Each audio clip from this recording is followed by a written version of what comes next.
क्योंकि वहां पर सब कुछ ठीक नहीं चल रहा है राजनीतिक लिहाज से। कांग्रेस सरकार के लिए राहत भरी खबर, लेकिन इन सबके बीच में यह आती है कि पार्टी की तरफ से ऑब्जर्वर बनकर शिमला पहुंचे भूपेंद्र सिंह हुड्डा और डीके शिव कुमार ने विक्रमादित्य समेत सभी नाराज विधायकों को मनाने का दावा कर दिया है। देर रात तक कांग्रेस विधायकों से बात करने के बाद अब हुड्डा होटल से बाहर आए तो उन्होंने कहा कि सब ठीक है। उन्होंने कहा कि वो बाकी विधायकों से भी बात करेंगे ताकि अगर उन्हें कोई शिकायत है तो उससे दूर किया जाए। आपको याद होगा कल ही विक्रमादित्य ने प्रेस कॉन्फ्रेंस की और ये कह रहे हैं कि वीरभद्र सिंह के नाम पर वोट लिए गए, सब कुछ किया गया, लेकिन कई वादे थे जिन पर काम नहीं किया गया। वीरभद्र सिंह को सुनिए एक बार।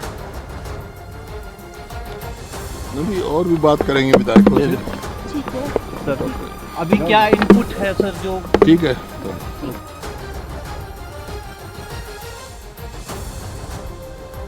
नहीं, और भी बात करेंगे विधायकों से। ठीक है सर, अभी क्या इनपुट है सर? जो ठीक है, भूपेंद्र हुड्डा को आप सुन रहे थे, ऑब्जर्वर बनकर गए हैं और ये कहा जा रहा है कि बातचीत की तो सब कुछ ठीक हो गया। इधर पूर्व सीएम वीरभद्र सिंह के बेटे विक्रमादित्य के तेवर नरम पड़ गए हैं। वो अब इस्तीफा मंजूर करने के लिए मुख्यमंत्री सुक्खू पर दबाव नहीं डालेंगे और इसकी जानकारी हिमाचल के प्रभारी बनाए गए राजीव शुक्ला ने दी है। उन्होंने बताया कि सीएम सुखविंदर सिंह सुक्खू ने कहा है कि वो विक्रमादित्य सिंह का इस्तीफा स्वीकार नहीं करने जा रहे हैं। विक्रमादित्य सिंह भी इस बात पर भी सहमत हो गए हैं कि वो इस्तीफे के लिए जोर नहीं डालेंगे। इनको मुख्यमंत्री जी ने कहा है कि हम इनका इस्तीफा स्वीकार नहीं कर पा रहे हैं। इन्होंने हाईकमान ने भी इनसे कहा, उनसे बात हुई, जो हमारे ऑब्जर्वर्स हैं उनसे सबसे बात हुई और इसके बाद अब ये तय किया है कि ये अब अपने इस्तीफे पर दबाव नहीं डालेंगे, प्रेस नहीं करेंगे। पार्टी के दोनों ऑब्जर्वर भूपेंद्र सिंह हुड्डा और डीके शिव कुमार से बात करने के बाद विक्रमादित्य ने कहा कि इस्तीफा देने और इस्तीफा स्वीकार करने का दबाव बनाने में फर्क है। उन्होंने ऑब्जर्वर के सामने अपनी बात रखने का दावा किया और कहा कि जब तक कुछ निर्णय नहीं होता तब तक वो अपने इस्तीफे को लेकर सीएम पर कोई दबाव नहीं डालेंगे। ऑब्जर्वर्स के साथ जो वर्तमान परिस्थितियां बनी हुई है उसके बारे में उनको जानकारी दी है, इसलिए जब तक इसका निर्णय नहीं लिया जाता तब तक मैं अपनी रेजिग्नेशन को प्रेस नहीं करूंगा और फाइनल आउटकम जो है वो आने वाले समय में लिया जाए।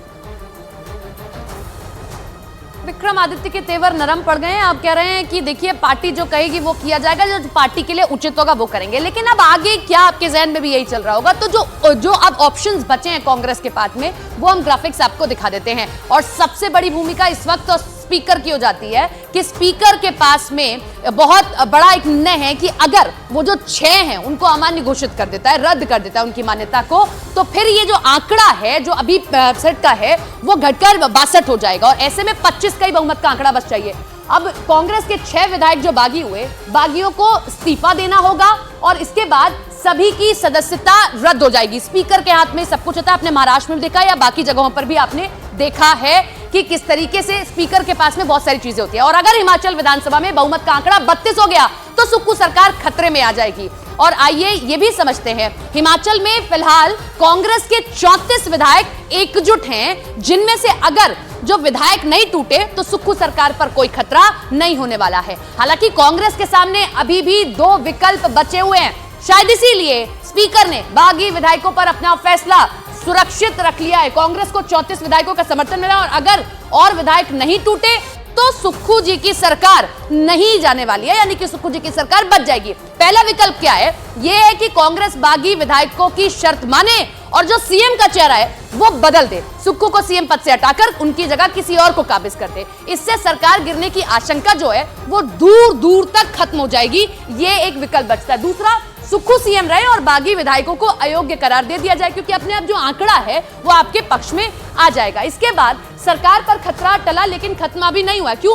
नाराज विधायकों की संख्या बढ़ी तो सरकार गिर सकती है। अभी तो सिर्फ 6 हैं, लेकिन अगर 6 से ज्यादा हुए तब सुक्खू जी को दिक्कत हो सकती है। कांग्रेस के बाकी 34 विधायक एकजुट रहे तो सरकार को कोई खतरा नहीं है। यानी कि 2 ही ऑप्शन है, या तो आप मुख्यमंत्री का चेहरा बदल दीजिए या फिर सबसे बात करिए और बात कर को सबको एकजुट कर लीजिए।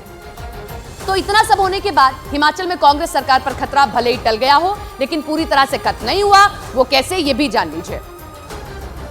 अगर हिमाचल कांग्रेस में नाराज विधायकों की संख्या बढ़ी तो सरकार गिर जाएगी, जो हमने आपको पहले ही बताया। और अगर कांग्रेस के बाकी 34 विधायक एकजुट रहे तो सरकार फिलहाल खतरे में नहीं है।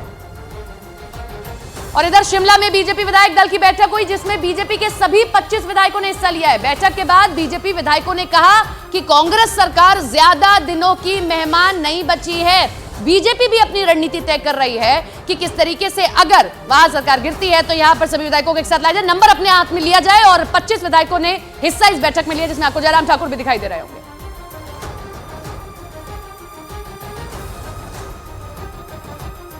और गुजरात के जामनगर में अनंत अंबानी और राधिका मर्चेंट की प्री वेडिंग सेरेमनी की शुरुआत अन्य सेवा से हो गई है। अंबानी परिवार ने जामनगर के जोगवड़ गांव में करीब 51,000 लोगों को भोज के लिए आमंत्रित किया है। और इस दौरान खुद मुकेश अंबानी, अनंत अंबानी और अंबानी परिवार की होने वाली बहू राधिका मर्चेंट ने मेहमानों को पारंपरिक गुजराती खाना परोसा है। जोगवड़ गांव रिलायंस टाउनशिप के अंडर आता है और जहां रिलायंस इंडस्ट्रीज लिमिटेड के चेयरमैन मुकेश अंबानी और रिलायंस फाउंडेशन की चेयरपर्सन नीता अंबानी समेत अंबानी परिवार के बाकी लोगों ने 51,000 लोगों को खाना खिलाया। जामनगर में 1 मार्च से 3 मार्च तक अनंत अंबानी और राधिका अंबानी की प्री वेडिंग सेरेमनी आयोजित होगी। अन्य सेवा अंबानी परिवार की पुरानी परंपरा है। इससे पहले भी कई शुभ कार्यों की शुरुआत अंबानी परिवार अन्य सेवा से कर चुका है।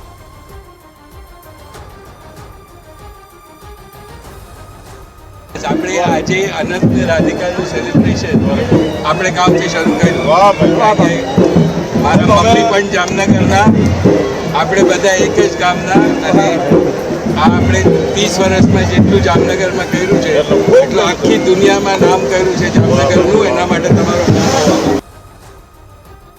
तो देखिए, जामनगर में अनंत अंबानी और राधिका मर्चेंट की जो प्री वेडिंग सेरेमनी है उसकी शुरुआत हुई और उसकी शुरुआत होती है अन्य सेवा से। आप देख सकते हैं तस्वीरों में अनंत अंबानी, देखिए खुद जो जामनगर के लोग हैं, क्योंकि 51,000 लोगों को भोज का ये निमंत्रण दिया गया, खुद अपने हाथ से परोसते हुए नजर आए हैं। राधिका मर्चेंट भी उनके साथ में नजर आई हैं।